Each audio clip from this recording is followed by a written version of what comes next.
Good morning. This virtual public hearing conducted by the Committee on Economic Development, Agriculture, Power and Energy Utilities and the Arts is called to order. It is now 9 a.m. Notice of the hearing was disseminated to all local media outlets on July 2nd of 2021, with the second notice provided on July 10th of 2021. Notice of the hearing was also made known on the Guam Legislature's website. This morning, the committee will hear testimony on the appointments of Mr. Andrew Park to serve as a member of the Board of Directors of the Guam Economic Development Authority and Ms. Sandra Flores as Director of the Council on the Arts and Humanities Agency.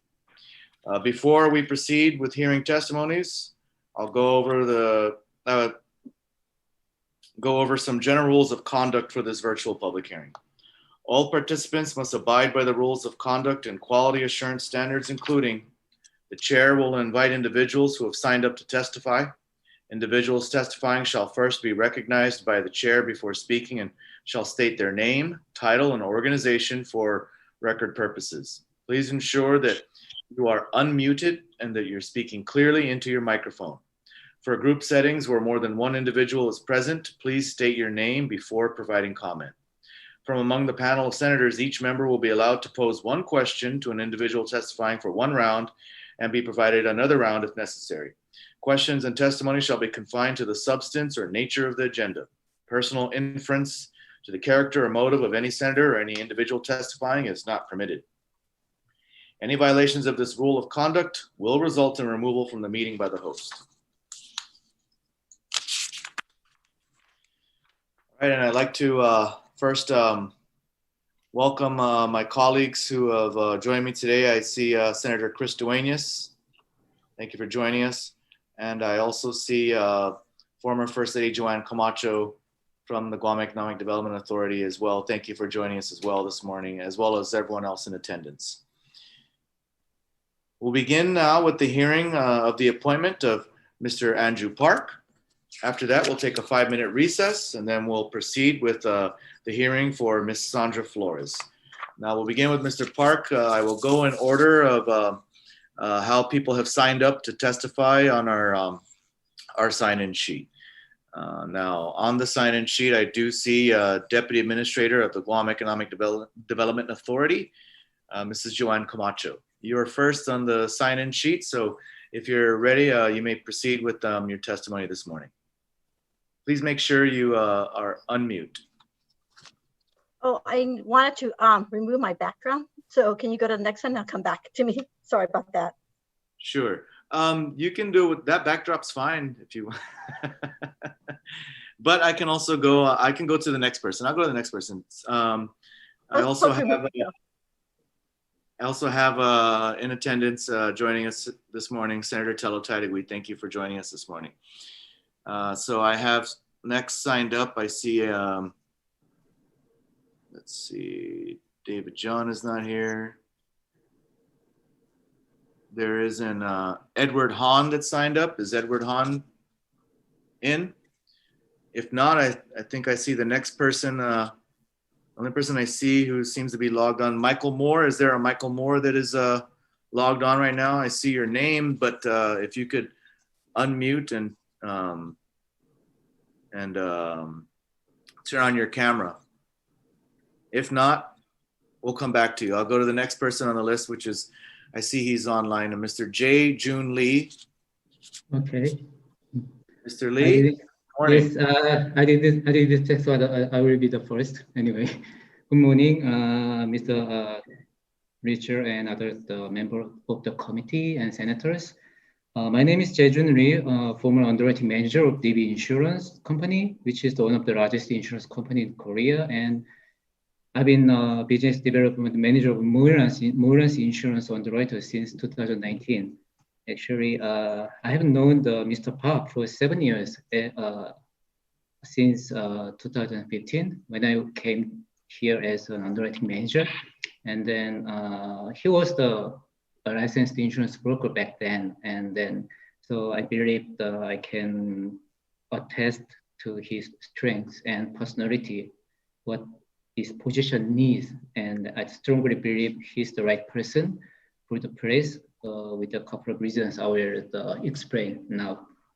Okay, firstly, he has the various business experience on Guam. As we know, he's a taxpayer, an insurance broker, a general contractor, and a construction consultant.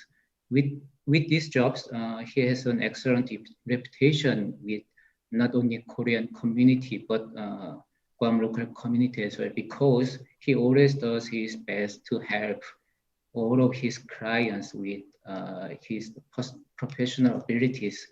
So even though with not profitable matters, so he also already served as a member of board of directors of Guam EPA for 6 years, and as a member of Guam Land Use for 7 years. I believe it was very successfully. And also, he has a lot of business experience with the big Korean companies.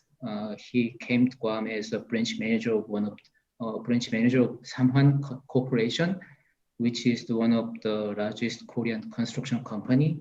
And since he left the company in 1987, he also has done a lot of works with Korean companies, such as Samsung, DB Insurance, and other Korean investors as a local partner. If Guam is looking for an opportunity to have more business with Korean companies, I believe Mr. Park is the right person, and then I believe he will make sure to happen. So that's why, yeah, I highly recommend him to be a part of this board, and I believe he's the right person for this position. Thank you. That's all. Yeah. Thank you. Thank you for giving me a chance. Okay. Thank you very much, Mr. Lee. You're welcome. Next on the list, I have, Mrs. Camacho, if you're ready. Sure, I am. And I Okay. also have Mr. Ed Camacho to present a testimony from the our CEO and Executive Director, Melanie Mendiola, after me. Okay, great. Thank you. Okay, Hafaday, Chairman Ridgell, and members of the committee, senators, thank you for the opportunity to submit testimony relative to Governor Lou Leon Guerrero's nomination of Mr. Andrew Park to sit on the board of the Guam Economic Development Authority. It should be noted that this testimony is given in my personal capacity as a private citizen. However, the position of support I take herein is not in conflict with my official capacity as Deputy Administrator of Guam Economic Development Authority. I know Mr. Park both in a professional and personal capacity, and I found him to be an honorable man who has a passion for our island. Mr. Park came here from Korea and made our island his home, our people, his family. His passion to serve our community is inspirational and his profound desire to help make things better for all that call Guam home, worthy of our admiration and gratitude. His resume speaks volumes of accomplishments he has accomplished since moving to Guam nearly 4 decades ago. Serving on the board of Guam EPA, the Guam Land Use Commission, he possesses a deep commitment to be a service to the people of Guam. As a businessman, he operates a successful tax firm and general contracting company and offers services as an insurance broker and construction consultant. A small business in all his life, I believe he has herein to serve as GIDA's board and to offer real solution to jumpstart our economy and get Guam moving again. His skill sets will be valuable addition to GIDA's board, and I have full faith and confidence in his ability to ensure small businesses are supported and the people they employ safeguarded. Thank you for your consideration, and God bless you and the work that you do for our island. Thank you, Mrs. Camacho, for your testimony this morning. Next, we will go to Mr. Ed Camacho. Ed Camacho from the Guam Economic Development Authority as well. And I believe, Mr. Camacho, you'll be presenting testimony on behalf of the CEO Administrator of GIDA. Is that correct? Yes, sir. Okay. You may proceed. Okay. Hafaday and good morning, Senator Ridgell and members of the Committee on Economic Development, Agriculture, Power, Utilities, and the Arts. And good morning to Senator Cristoenis and Talatadegui and Mr. Park. Thank you for the opportunity to provide testimony supporting Mr. Andrew Park's appointment to serve as a member of the Guam Economic Development Authority Board of Directors. As you know, GEDA has been taking a very active role in the government of Guam's COVID-19 economic recovery efforts. Now more than ever, it is crucial that we implement initiatives that diversify and strengthen Guam's economy. Our board of directors have been very active in these efforts. On behalf of GEDA, I thank Governor Leon Guerrero for appointing Mr. Andrew Park to serve on the GEDA board of directors, and further extend our thanks to him for taking on this crucial role. Mr. Park's decades of experience in the construction and insurance industry, in his many years of involvement and contributions with the community organizations, and his prior tenure on Governor Guam boards and commissions makes Mr. Park uniquely suited to serve as a member of GEDA's board. His experience and qualifications will greatly aid GEDA in fulfilling its mandate to expand and fortify our economy. Thank you again for the opportunity to lend GEDA support to Mr. Park to serve on the GEDA board and respectfully request that the legislature confirm his appointment. Sincerely, Melanie Mendiola, CEO Administrator for GEDA. Thank you. Thank you, Mr. Camacho. Recognize Senator Joanne Brown, who is also joining us this morning. Thank you for joining us. Next on the list, I do see Mr. Michael Moore. At least the name is showing online, but I'm not sure if he's there. Mr. Moore, if you are there, please turn on your camera and your microphone if you are there. If not, we'll go on now to Professor Ron Mcninch from the University of Guam. Thank you, Senator Ridgell, and certainly thank you, Senators, particularly Senator Brown and Senator Tolotaitakui, and as well as Senator Chris Joannis. My name is Ron Mcninch, and I'm a professor at the University of Guam, and I'm here to give my very strong support for Mr. Andrew Park for this appointment to the GEDA board. I've known Mr. Park for over 20 years. I should mention that he was my student both, I think, in the undergraduate program when he was in the business program at the university, as well as when he was in the master's program. I should point out that Mr. Park was an older student. He was a non-traditional student. He didn't have to go and get a college degree. He was already in his profession. He was already a professional, but he wanted, I believe, to improve himself and show his young sons how important education was. And one of the things I want to briefly mention is just his strong family values. His wife and sons are a major part of his life. The community of Guam is a major part of his life. I think that he's demonstrated through his service over the years his commitment to our community. In fact, he's spent the larger part of his life on our island. And I think that and he's been an active contributor both to our community and to the Korean community of Guam to help our community in general. Senators, there's a saying from the Latin, res ipsa loquitur, which means the thing speaks for itself. I think Mr. Park's credentials and his experience on Guam, his commitment to the community genuinely speaks for itself. And I just wanted to share my comments with the committee, and I greatly appreciate this opportunity to speak. Thank you. Thank you, Dr. Mcninch, for joining us this morning. Now I believe I see a Mr. Michael Moore has joined us online. Mr. Moore, if you could unmute. Yes, good morning. Good morning, Mr. Moore. You may proceed with your testimony this morning. Thank you.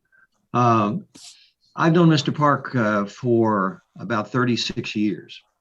I am a practicing certified public accountant on Guam since 1986. And we became acquainted professionally quite early on during my time on Guam. During that time, the initial contact was when he was the general manager of San Juan Corporation, which is in Mr. Park's resume. And I was engaged to do the income tax return for the company. So as a result of that, I got a chance to see the level of professionalism and detail that Mr. Park brings to his work in all respects. As the years went on and Mr. Park started his own firm, then I was regularly engaged over all these years with special projects. There were times when we would discuss detailed income tax matters, where there were also special projects with some of his company, some of his clients, where he wanted my services. So we've had a very, very long association. So in my written testimony, which is already a matter of record, I won't just repeat that written testimony word for word, but my support for Mr. Park's nomination comes directly from my working knowledge with this gentleman.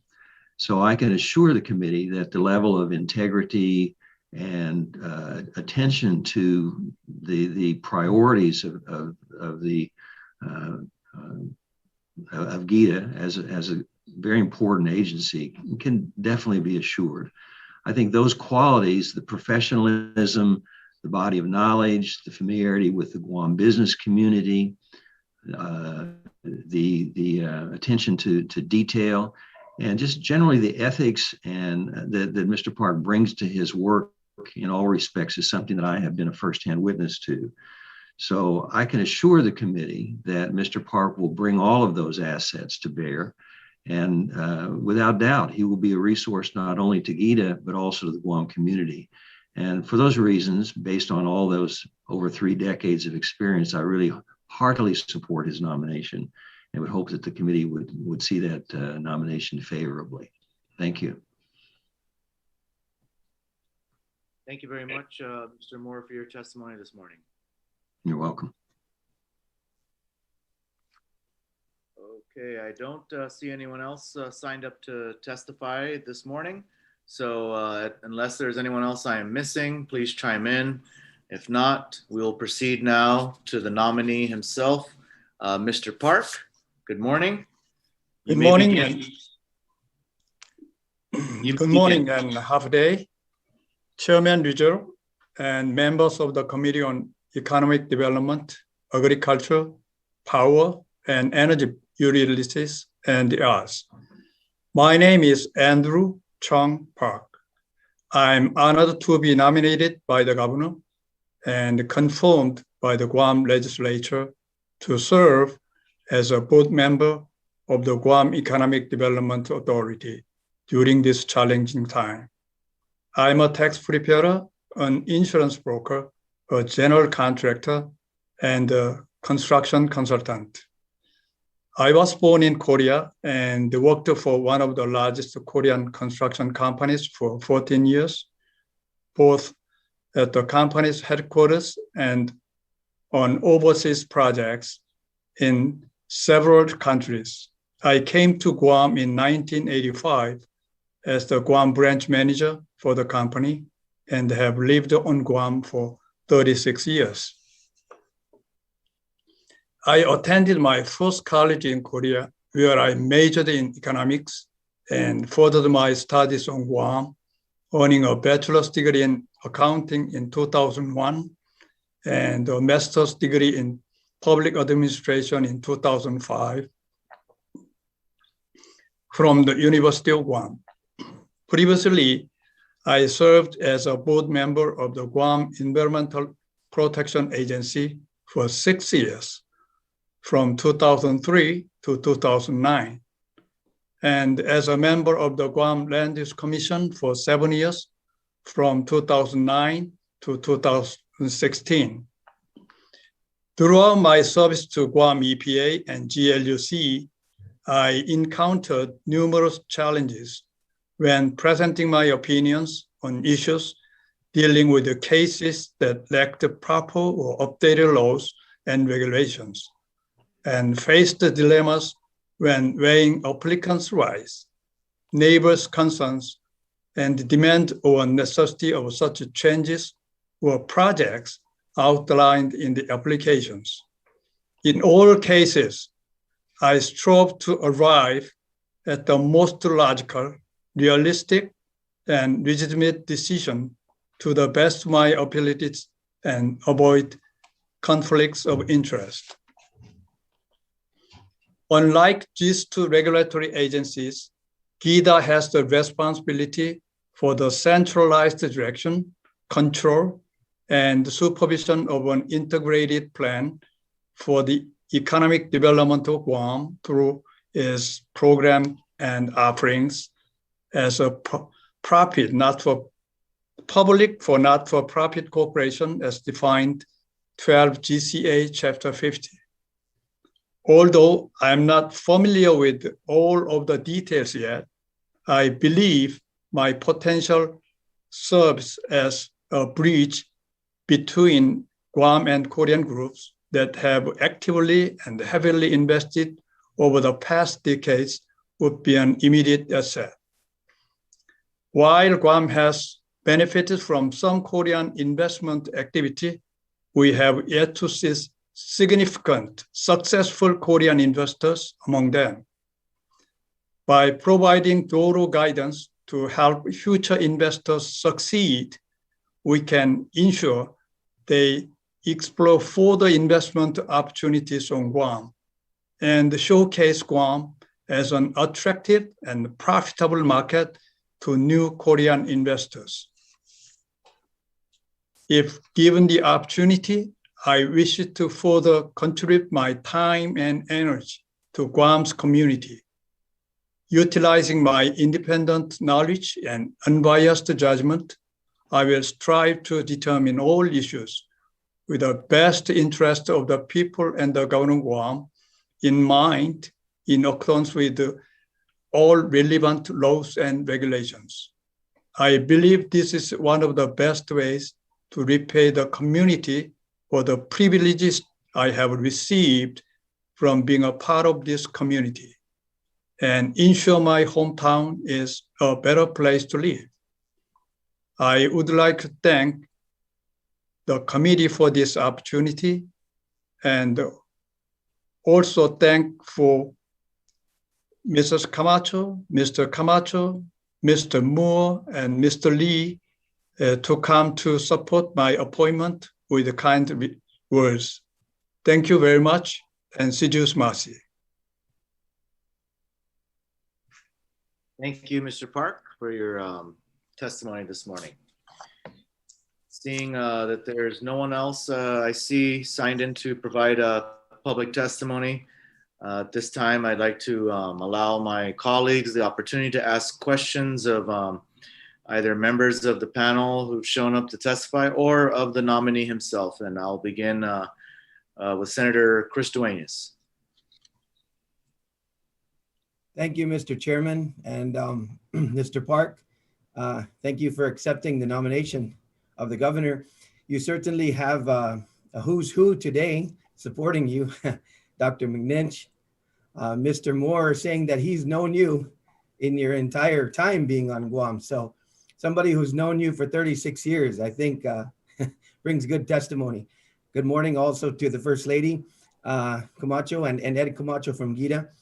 Mr. Park, I had the privilege of working together with you as I was the Director of Department of Land Management when you were the GLUC, one of the GLUC directors.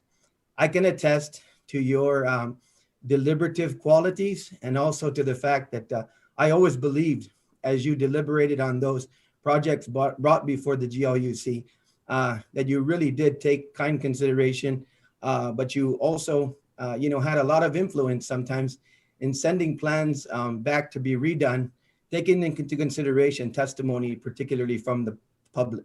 So I know that you certainly have public service at your core. My only one question, as the chairman has asked us to make sure that we focus, is that you mentioned Korean business development as well as, I'm sure, regional development, overall. I know that I have talked to several Korean companies and members of the Korean community. And I know this might sound funny in the sense of economic development, but our current waste management problem we have on Guam and the challenges and difficulty, do you see opportunities for GIDA to look at opportunities for better waste management system using technologies from regional partners? Oh, yes, certainly. If that scope is within the authority of GIDA. Mm-hmm. Yeah, so because I think sometimes, just from my perspective, we look at some of the issues we have, as just maybe the larger investment of maybe hotels, or now Gita's working very well, I believe, on their plan going forward of economic diversification. But I think solving our waste management problem and cleaning up Guam and cleaning Guam is integral to business. So I hope you will bring that focus, as the legislature also has to bring that focus, working closer with GITA and other entities to see if we can fix this broken business model, because there has to be something, I believe, to once and for all solve our waste management system. So I hope you will bring some of that your observation with regard to regional partners who do a better job at waste management. And I would hope that you would put that on your radar and for consideration. Thank you very much for your suggestion. And I think that would be my first assignment from you. I appreciate it. And thank you. I want to thank Gita, for extending also opportunities for all of the legislature. I'll be meeting with the board. Maybe you're confirmed by then, Mr. Park, to discuss the $300 million that the governor would like to set aside for the hospital, and putting that in the trust fund with Gita for investment. So thank you, Gita, once again, for always being open to us, bringing our suggestions to you as well. Mr. Park, I can say that you certainly have my support simply because of my experience with you. And I truly believe you've served with integrity. And thank you very much, Mr. Chairman. Senator Thank you, Duenas. Senator. Senator Titagui. Good morning to the panel. Good morning, Mr. Chair, and thank you for the opportunity. Mr. Park, I too have known you for quite some time. Appreciate all the things that you've contributed. Belt is the honorary Deputy Chief of Police for GPD that was awarded to you in 2009. So, you've done many great things for our community. You're also a member of the Community Energy Response Team. You have background in EPA, you have a background in finance, and definitely a background in contributing to this island. Since you've been here for 36 years, you're already considered Chamorro already, and going to the University of Guam, is something that many people don't know about you, that you went to the University of Guam. And so you're very much a local, rooted here in Guam, and also raising your family here in Guam. So I know you have Guam in the best interest, most especially in the best interest in your heart. And as a good, man of God, I know that you do. So I ask that you continue that legacy of the good that you've done in moving forward. I know that my other colleague talked about the hospital. That's the hot topic that's on the board right now. It deals with construction. I know that you have some experience in construction as well.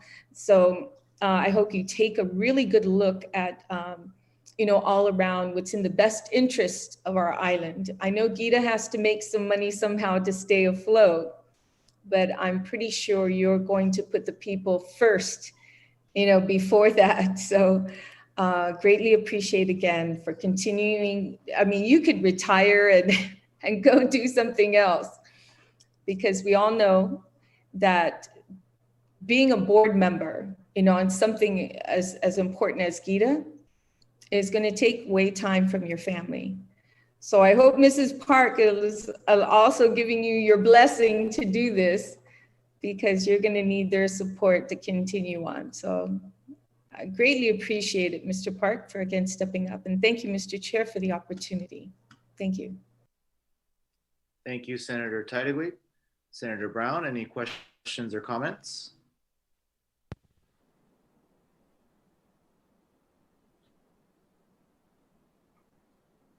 Senator Brown, if you could double check your microphone, we're not able to hear you.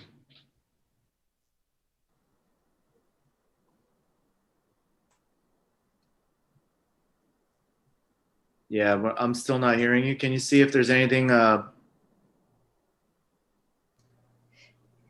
Yeah, might have to log off and come back on, Mr. Chair.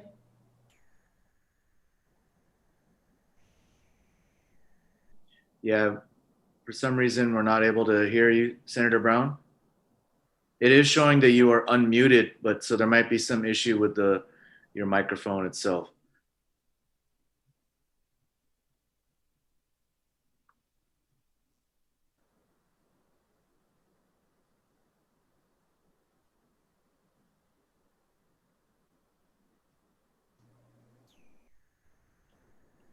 Yeah, sometimes, Mr. Chair, logging off and then coming back on may adjust the issue, correct the issue.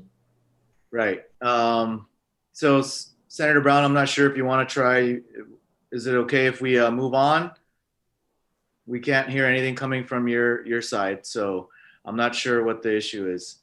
I'll just go ahead and move on for now until Senator Brown can figure out the issue on her end. It could be you might need to log on and log off and log back on again. I'm not sure. It could be if there's an external device that's also connected to your computer, whatever device you're using. If there's external speakers or headphones or anything like that connected, sometimes that can throw off their microphone as well. Okay, so with that, we'll go on now, and I'll ask some questions of Mr. Park.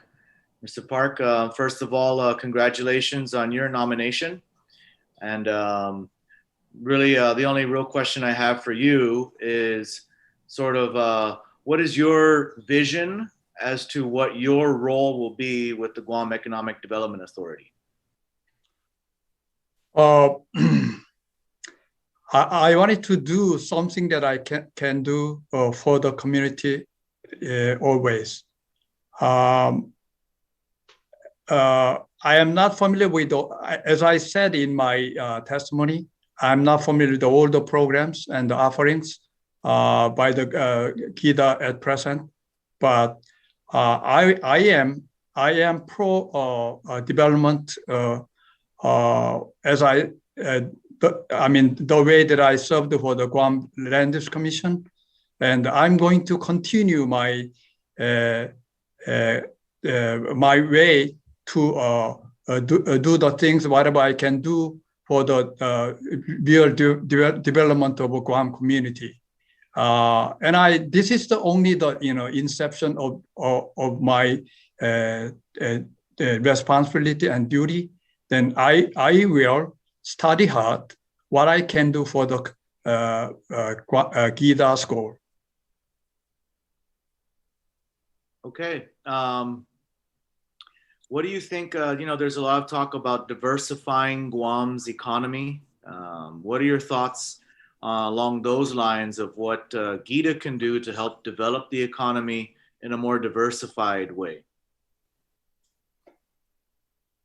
Wow, that's a big question. Actually, that we have to, study on it, and I have to discuss with the professionals and specialists in the community as well as GIDA. But I will be diligently work on it and studying for that, and we'll get some. Okay. Thank you very much, Mr. Park. At this time, I'd like to see if Senator Brown, are you able to, is your microphone? I'm sorry, we still don't hear. Yeah, I'm not sure what the issue is. Okay, so with that, if anyone else has any comments they'd like to give, this is the opportunity. Please raise your hand if there's anything else you'd like to ask of any of my colleagues. If not, we will move on, and this will conclude the hearing on Mr. Park's appointment. We will take a short recess for 5 minutes before we proceed with the confirmation hearing of Ms. Sandra Flores. Thank you very much.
All right, good morning. This virtual public hearing will now reconvene for the committee to hear and accept testimony on the appointment of Ms. Sandra Flores as the Director of the Council on the Arts and Humanities Agency.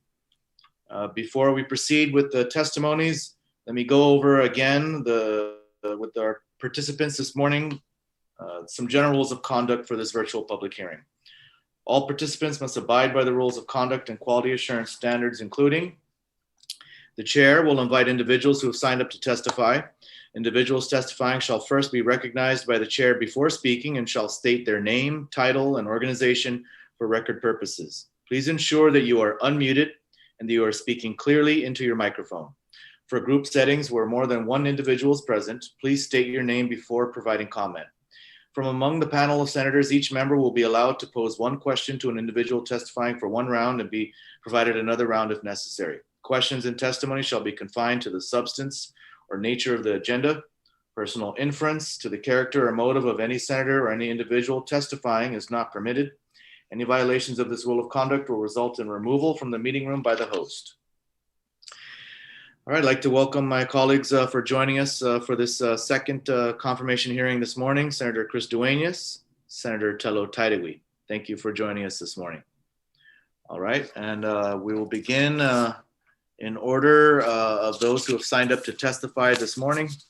First on the list is Mr. Francis Guerrero, Chairperson of the Guam Council on the Arts and Humanities Agency Board of Directors.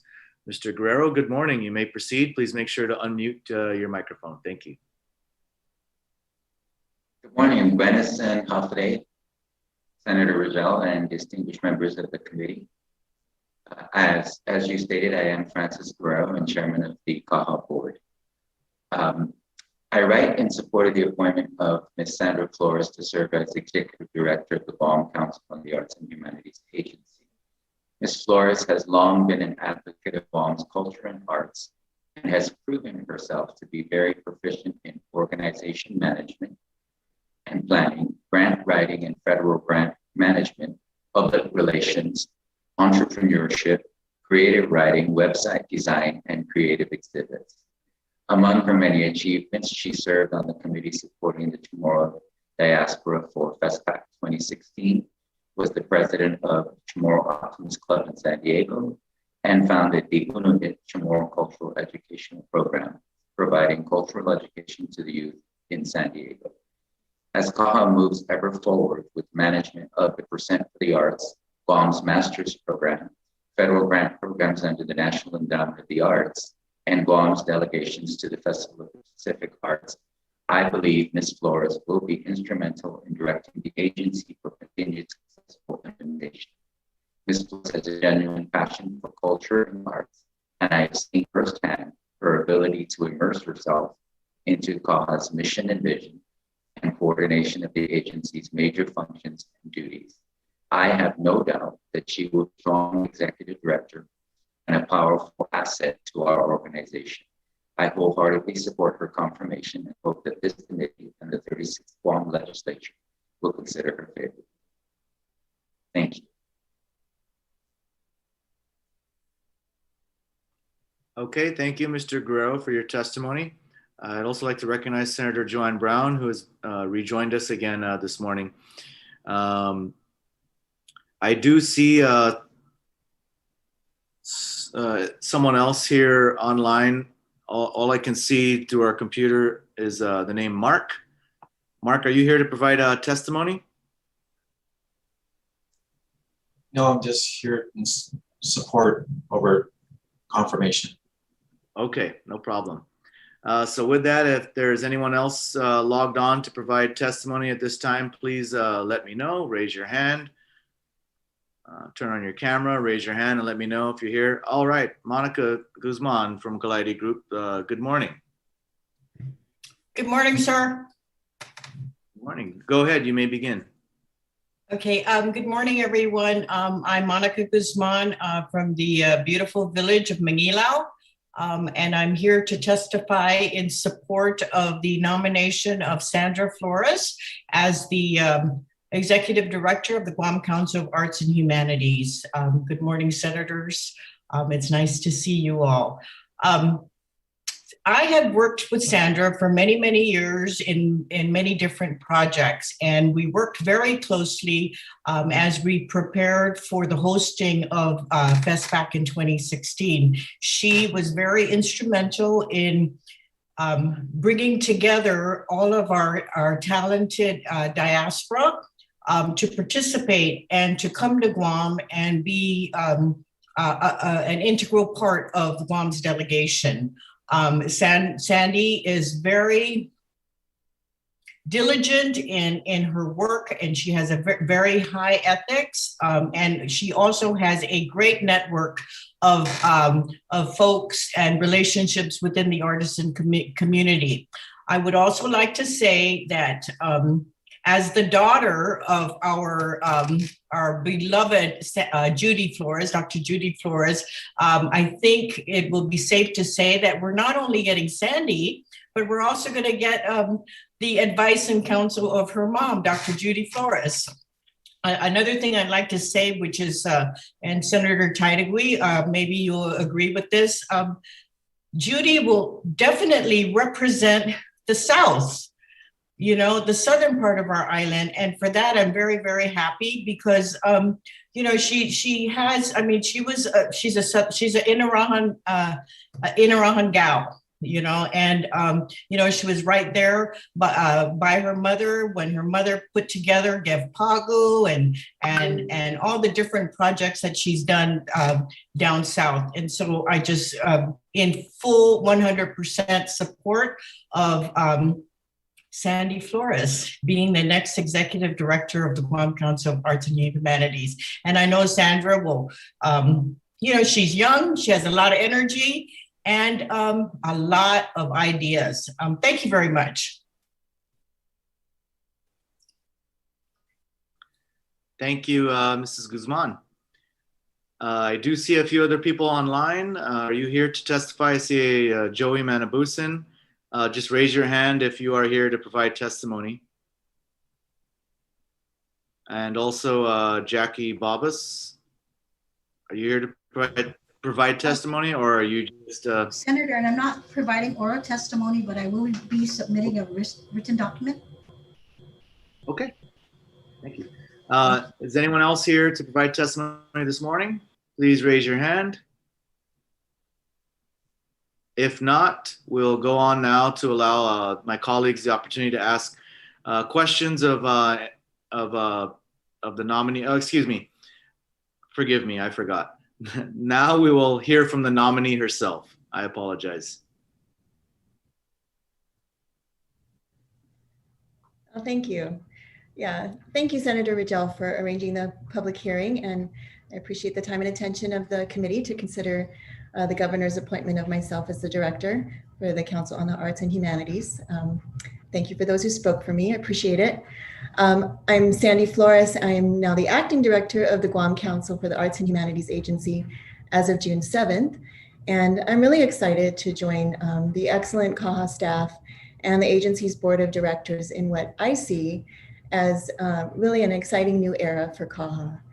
I'm excited about the possibility of leading CAHA now that as of 2019 is once again an independent agency. And we're currently poised to launch our new CAHA office, a new gallery space, so that we can showcase art to our island's public once again.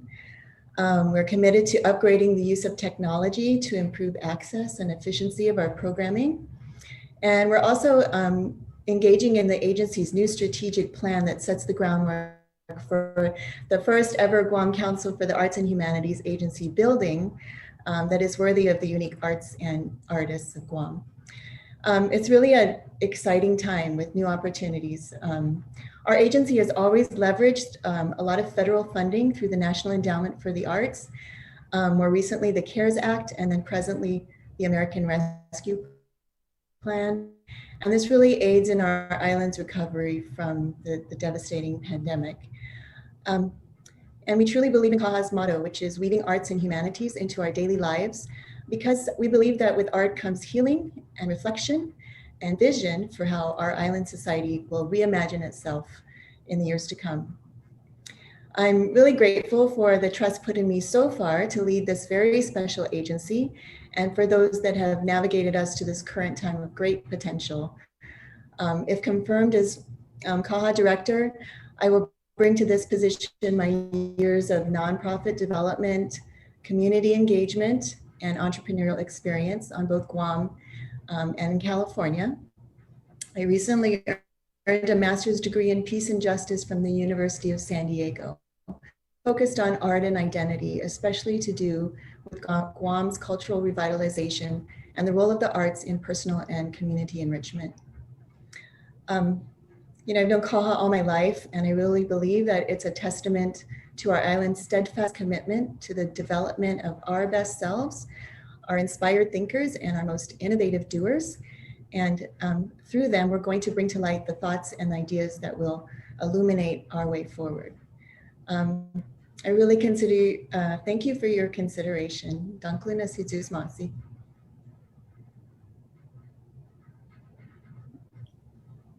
Thank you, Ms. Flores.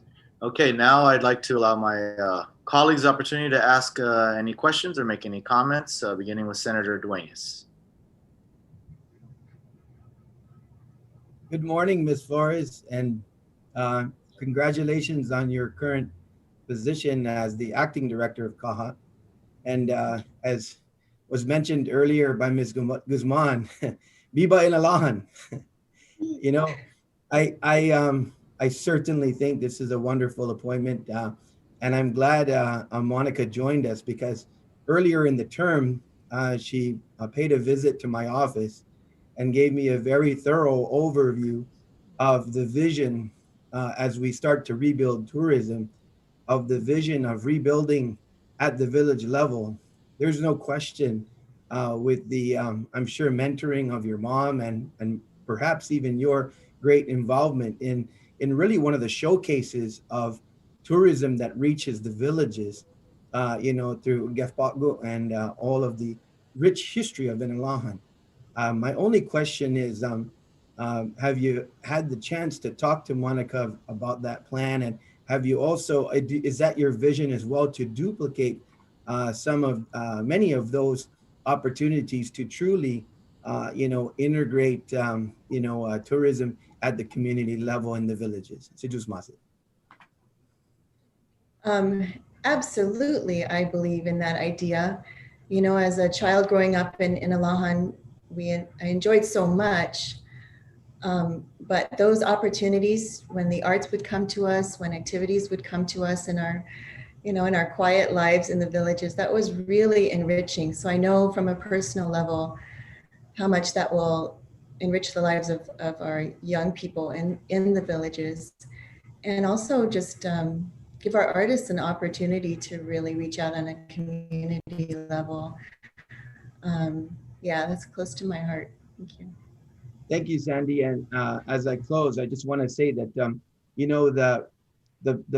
the one of the main things consistently throughout the years, once again, as I said, as we rebuild tourism, on the exit reviews, is yearning for more culture. And that's why I think that you are definitely the right nominee for this position to be confirmed, simply because you have the grassroots level, of seeing that come to its fruition. And I really hope and pray that we continue to rebuild that as we have this time to retool that. And once again, as Monica was discussing with me, it's not only just, I have art right here from CAHA behind me on loan, but it's not only just, in my opinion, the arts, it's the small businesses, because with the art comes the small businesses as well. The food and the other things, preparation and other things that within the village that Monica has presented, I think is going to be so integral. So I just encourage you to work with her and with others, and I'm sure you'll do this, but to really, and also, get on GBB's plate. I know right now we got to do bubble tourism because of the COVID situation, but now's the time to plan, right?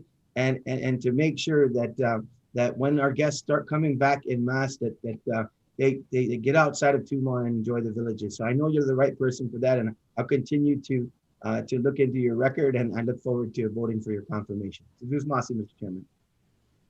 Thank you, Senator Duenas. Senator Titagui. Thank you. I appreciate your thoughts. Sorry about that. Diva and aloha. That's sure. Hey, Sandy.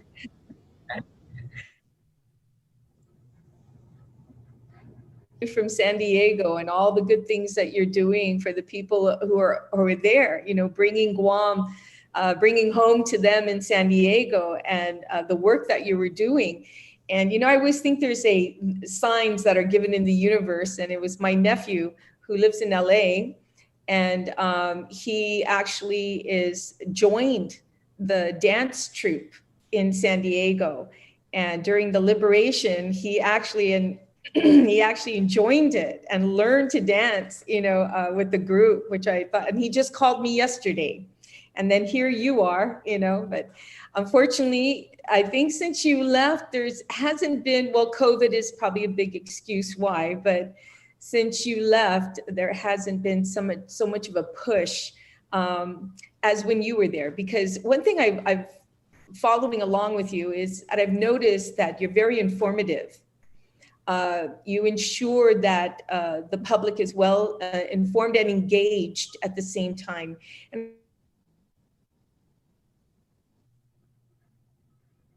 people engaged to inform them what's going on, because a lot of times, you know, they're saying, oh, we don't have anything to do today and stuff, but Kaha and with Francis Guerrero as an entertainer himself, you know, there are great possibilities to teach our next generation, to get people more engaged. And I can't think of a better person, Sandy, even though, and for the record and for transparency, I believe Sandy's father is my grandfather's godson. Inalahan is very small, and we are related in some way for transparency. But regardless of the fact we're related, her reputation speaks for herself, and all the good that she has done in the community and even abroad. I mean, you have someone who continues to bring the culture to people, our Chamorros who are gone into the States, who live in the States, and then come here. I can't imagine how much more you're gonna do for our island. But I also ask, Sandy, that you continue to engage in the mainland, in California where you were, and you've had connections there, to continue to bring what's happening on Guam to San Diego and the areas in California. Not just California, maybe Washington. There's so many in Washington State. And they're very hungry, you know, to find out what's going on and what's the latest art exhibits that are going on. I mean, remember the fish hook became very popular. They want to know where they can buy these things. And believe it or not, Mr. Chair, there are some of our locals who've transferred to California are painting these beautiful, you know, I don't want to say pictures, art, you know, that and actually some people here on Guam have commissioned them to bring it back on Guam, or have bought it and brought it back to Guam. So we have our Chamorros who had left for one reason or another, and they continue to push out these beautiful paintings. And so I think, you know, it's important to continue to showcase not only our Chamorros here, but our Chamorros abroad. So you are the perfect person for this, because you have experience in both perspectives. And so I could go on and on, which I'm probably doing that right now. So I will end it there. My door is always open for you, Sandy, if you ever need any help. Francis knows that. Francis just picks up the phone, calls me. Yeah, so so please, can you just say a little bit about how you can engage the off-island Chamorros and incorporate that with the one here at home, and how we can keep that connected? Go ahead, Sandy, if you can show how we can keep. Sure, I think you found the right word in saying hungry in terms of how our Chamorros there feel about connecting with their culture. They really are very hungry, and it's wonderful to see. And it kind of helps. Now, even though I lived there a long time, I always felt like I was the Guam Chamorro, but it even helped me appreciate my culture more, to see how important it was to people who couldn't take it for granted. So, and I think that as much as we can give them as in terms of identity and wholeness, that they can also add to us as in many ways. They are an extension of the Chamorro family around the world. So it is really important to engage them wherever they are. And you're right, it's beyond California. It's it's DC, it's North Carolina, it's Texas, it's Washington State. We all know, we have people, and it's not just them and us. It's kind of this fluid community. Just to lay the groundwork for what we're talking about. As far as how we can, I think I really appreciate that sentiment, because I feel that. I feel like currently CAHA is a little bit restricted in ways to provide resources and so forth to the diaspora. And maybe it's a matter of kind of growing our awareness and becoming more up to date with where our people and where our art is developing. That's up for, that's for all of us involved to figure out and help to come to a decision about. But in the meantime, there's just so much, so much voluntary, so much given freely of arts and artists and exchanges. I think there's a place for us to engage more in the big festivals out there, just a really effective way to connect. I think the university is a great way that to connect that will, engage both of us. But really opening it up to recognize, as you said, Chamorro artists that are creating art there, but they're really creating Chamorro art. And so maybe we can start doing that more. Thank you so much. I know you have a big shoes to fill with your mom's reputation, but I think you're coming into it on your own, and your reputation already is building upon just the great work that you've done so far. So yeah, I'm sure your mom is very proud. I know that I'm very proud, as a daughter of Inalahan, to have one of my, my own sister well, I should say niece, but again, you're doing a great job. Thank you, Mr. Chair, for the opportunity. Thank you, Senator Tyree. Senator Brown. Half a day, Mr. Chairman. Hopefully now I have audio. I have to switch computers. I probably missed a step during the last connection here, but thank you. Certainly thank you to Sandy Flores for coming back, and I see that you're back home and wanting to invest your time in your community. I think we all recognize the positive contributions that the arts contribute to our community. And certainly now we see greater awareness. I mean, when you drive around the island, seeing all the paintings and murals on the buildings, really, even though you see them often as you drive by, it really gives you a very, very positive feeling. I wanted to ask you though, in your new leadership of CAHA, what other funding options can be looked at? Because I do recall last year when the pandemic started, there was a lot of issue about the amount of money that the Guam legislature had appropriated to fund the delegation that was going to go to Hawaii. And unfortunately, that event was canceled as a result of the pandemic. But it really put a lot of division in the community. I was not in the legislature at the time, but just listening to the public discussion and a certain degree of frustration. I mean, when it comes time to actually funding the arts, we enjoy the arts, but when it comes to funding it, it's almost a different story, because there's a lot of controversy about that in terms of what members of the public felt were the priorities here on island. And so I wanted to know, during your tenure at CAHA, what would you look at as other grant options to address funding? Because people felt that the size of the delegation was rather large, even in comparison, for example, to the delegation that came to Guam during FestPac from Hawaii. So I wanted to get your feedback on how do you see other options that can be pursued financially to help fund the arts? I mean, be it, the painting, be it, storytelling, dancing, singing, what other options can be looked at? Just because of that controversy that arose as a result of the size of the delegation to FestPac.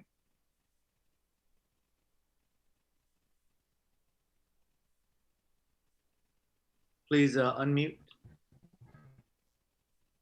So I think, yeah, thank you.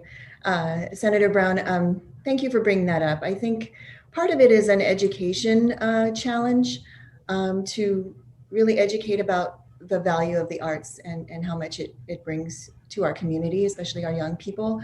And then, and in particular, FestPac. I've watched FestPac, you know, it's you know, what started in the late 70s, early 80s.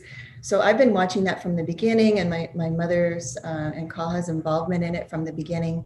And I really point to it as, I give it credit for the revitalization of our culture in many ways, because for the first time we were able to see ourselves not just as an extension of America, but as, you know, firmly part of the Pacific.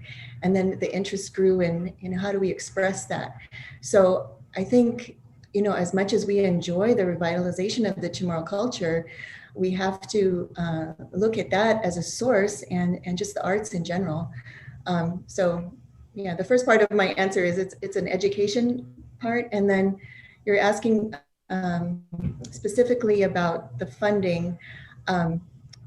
My chair, Francis, and I have talked about this extensively.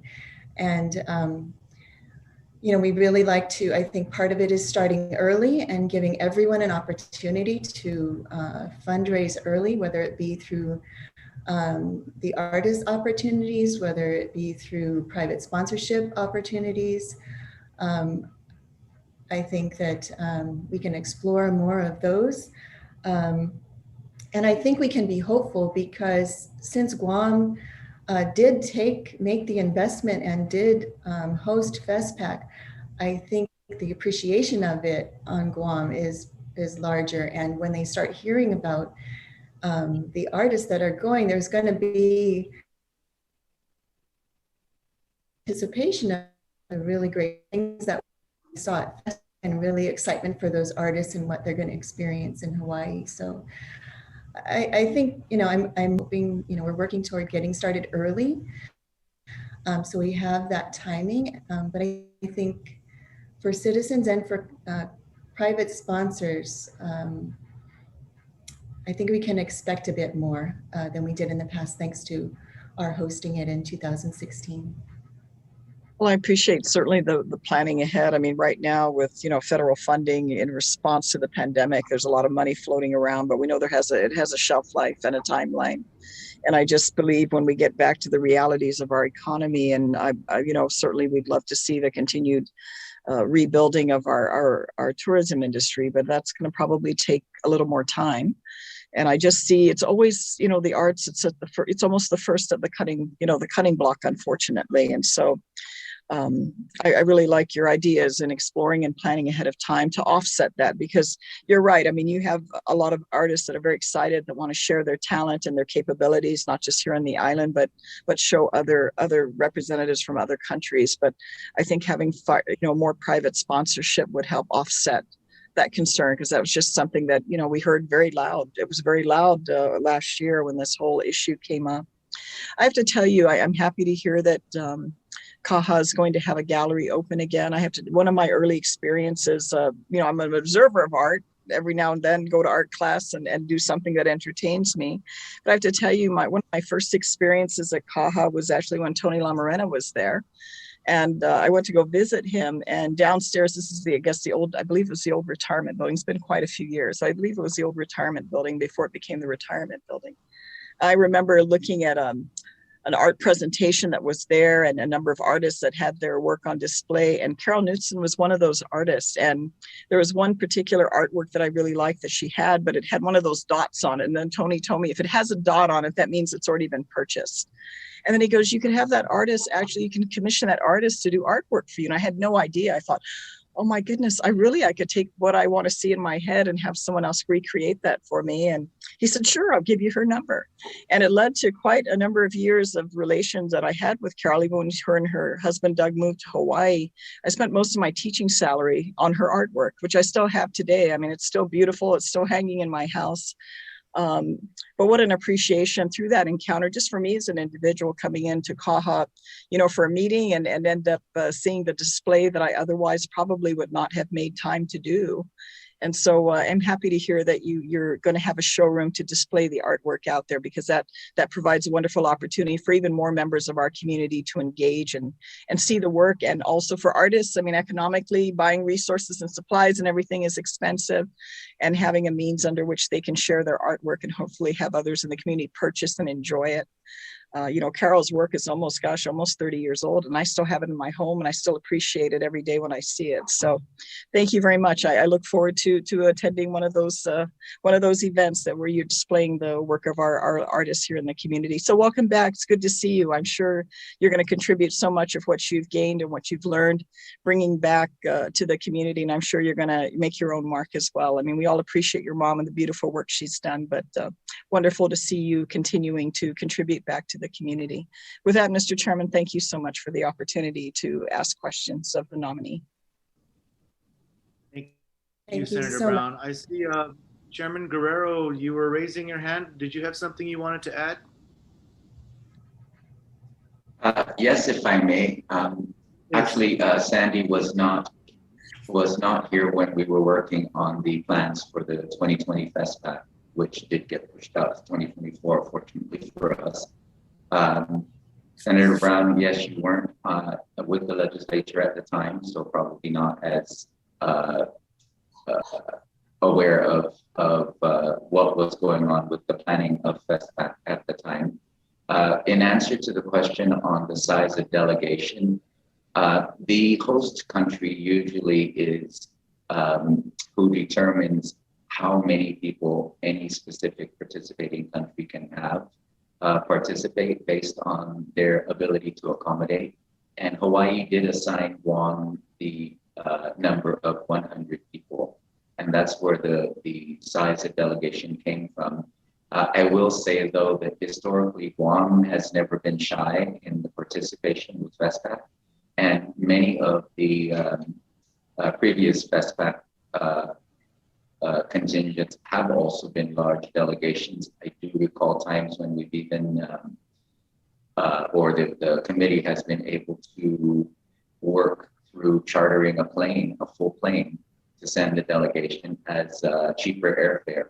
So there have been a lot of efforts in terms of our participation representing Guam proudly, and even trying to get a delegation that is has as many participants of all the different disciplines in Guam's culture as a big showcase.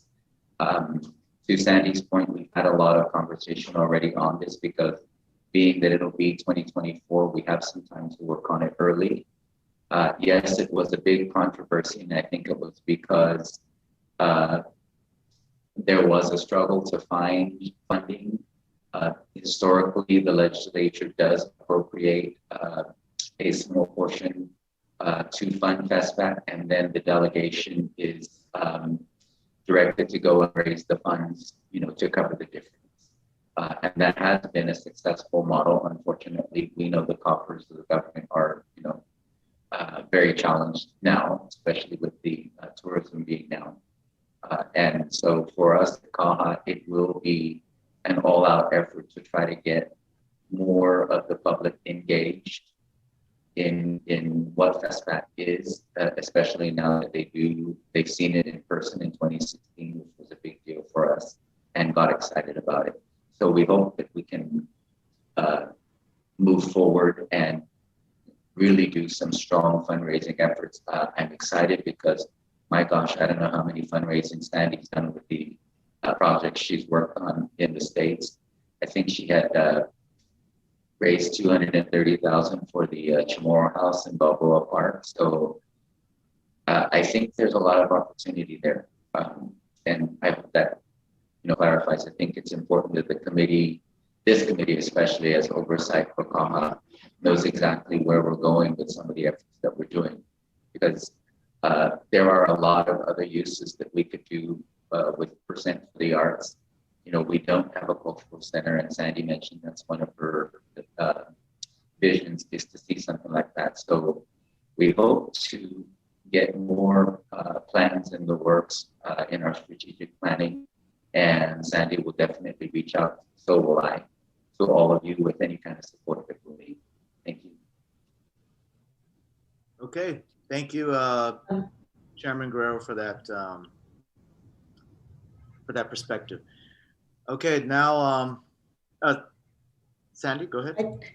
I just wanted to bring it back to something Senator Cristueñas brought up, is that, you know, our tourists on the exit survey talk about how important culture is. And so we cannot separate, you know, what CAHA does and supports with the artists from our economy, because it does contribute to it. So it's just something a seed I wanted to plant as you're, you know, talking to people and maybe challenged on supporting the arts, is to make that connection in how we're fostering our, you know, and it's not just, it's a lot of our traditional arts, but it's also just artistic expression in general, that really shines a great light on our island, for our visitor industry as well. So my 2 cents. I agree.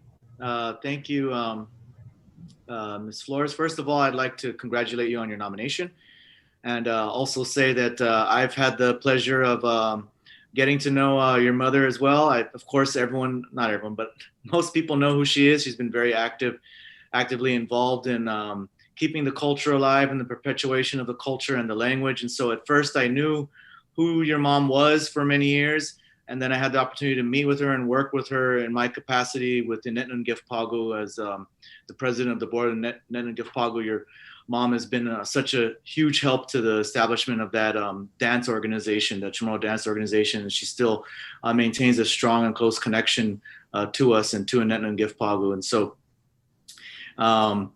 you know, as the old saying goes, they usually say the apple doesn't fall far from the tree, and I'm pretty sure it would apply here in this case, as I've heard. And I did have the opportunity to meet with you briefly, and I liked the things that you said, so I'm very happy about that. I will mention one of the things that Ms. Flores mentioned to me is, as we were just sort of talking about, it came up, Senator Brown was mentioning about some of the concerns the community had with funding of FESPAC. It was actually being tapped through the 1% for the arts funding that was tapped for that. And speaking with Ms. Flores, she did mention to me that, for example, unfortunately, one of the things that we've had to do in recent budget, are we frozen?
All right, welcome back. I apologize for the technical difficulty there I'm having on my end. There's something with my computer and my Wi-Fi that I still need to figure out. Sometimes I get kicked off. It's something we're still troubleshooting. So where did I leave off? Okay, I believe I got cut off somewhere along the lines of where I was talking about how I've come to know Miss Flores' mom, Judy, and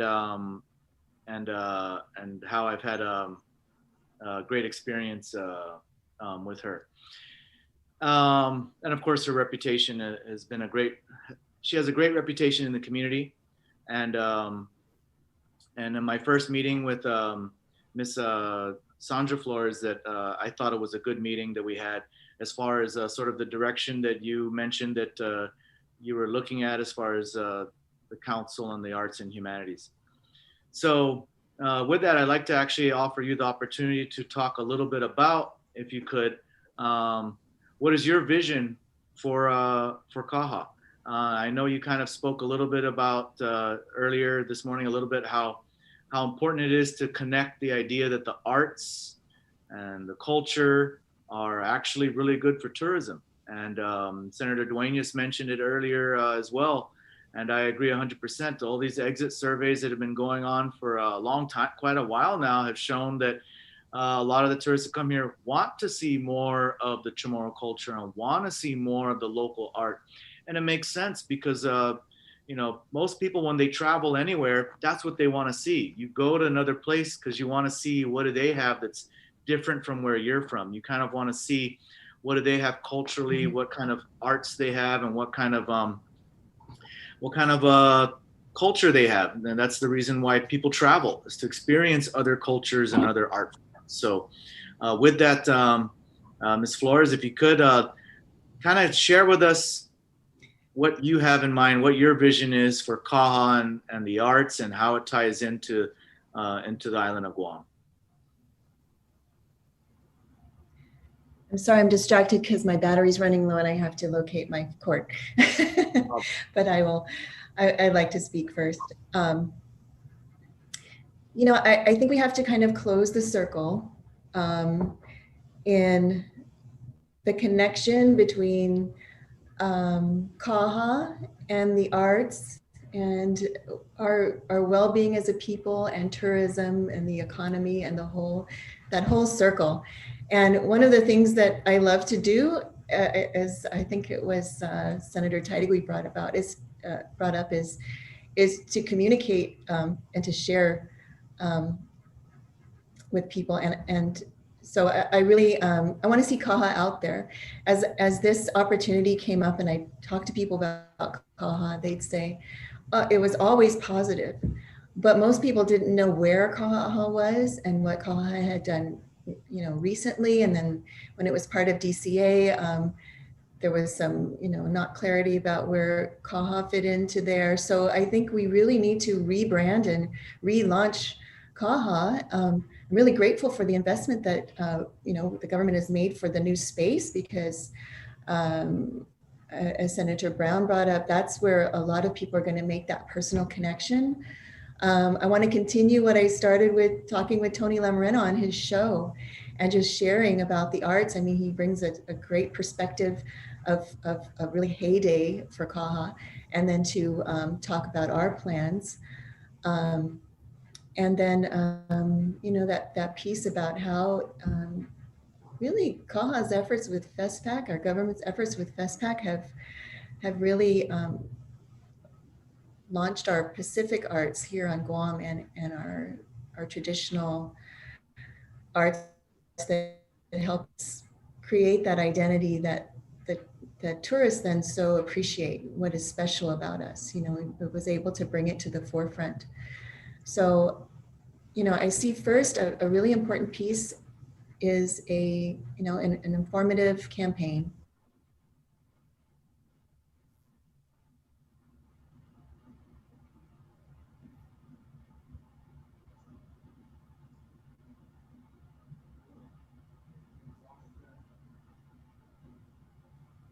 All right. I think we're having some technical difficulties, and I believe we lost Ms. Flores. I'd like to allow her chance to see if she can reconnect. There you are.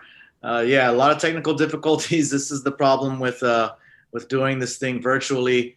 I think actually this is going to be probably one of my last virtual public hearings. I think the next hearing I'm going to start holding them in person as we start improving with COVID. I think it's time to start going back to more in-person meetings. So Ms. Flores, if you could unmute and go ahead and finish off what your thoughts were. If we can get you, if not, seems as if still frozen on Ms. Flores' end.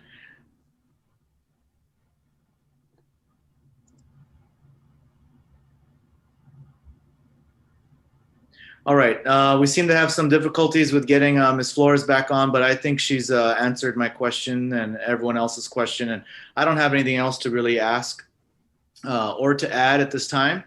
So I'd just like to say that for the record that I do support you, Ms. Flores, in your nomination. Congratulations, I support you, and I look forward to working with you and the other members of CAHA and the members of the board as well, and working together to help promote the arts on Guam. And I think we can definitely work together as far as preparing for the next FestPAC. Let me know any way that I can be of assistance to help in the preparation for the next FestPAC and help to ensure that we're fundraising and getting the funds necessary for the next FestPAC. I definitely look forward to working with all of you. You have my support, Ms. Flores. Congratulations. With that, the committee will continue to accept written statements on today's hearing within 10 business days from today, which may be mailed to my office at 238 Archbishop Flores Street, Suite 906 at the DNA building in Hagåtña. You may also send your statements to us at clintridgell@guamlegislature.org. That's Clint Ridgell is spelled CLYNTRIDGELL at GUAMLEGISLATURE.org. Or you can send it by fax to 475-4768. Thank you all for your participation. This virtual public hearing is now adjourned. It is 10:28 a.m. Thank you very much, everyone, for your participation this morning. Thank you.